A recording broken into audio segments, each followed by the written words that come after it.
கிராமப்புறத்தில் வந்து பார்த்தீங்கன்னா, ஒருத்தன் வந்து கஷ்டப்பட்டு ஒரு 10 வருஷம் கழிச்சு ஒரு வீடு கட்டுவான். வீடு கட்டும்போது கொஞ்சம் ஸ்டைலா கட்டுவான், வெளிநாடுகள்ல ஒர்க் பண்றதால.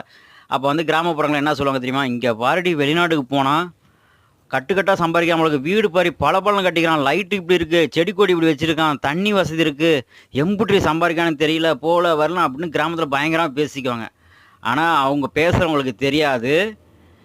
இவன் வந்து எத்தனை கன்ஸ்ட்ரக்ஷன்ல வந்து எத்தனை பில்டிங்கு மூட்டை தூக்கி சிமெண்ட் மூட்டை தூக்கியிருப்பான், சிமெண்ட் குழச்சிருப்பான், எவ்வளோ செங்கல் தூக்கியிருப்பான், வெளிநாடுகளில் வந்து எவ்வளோ கஷ்டப்பட்டு இந்த வீட்டை உருவாக்கியிருப்பாங்கிறது அவங்களுக்கு தெரியவே தெரியாது. அதான் தான் எல்லாம் சொல்லுவாங்க, ஒருத்தன் ஓடிக்கிட்டு இருக்கிறானா அவனோட வெற்றி அந்த கையில் அந்த கோப்பம் மட்டும்தான் தெரியுமா, அவன் பாதங்களில் பட்ட காயங்கள் யாருக்கும் தெரியாது அப்படின்னு சொல்லுவாங்க.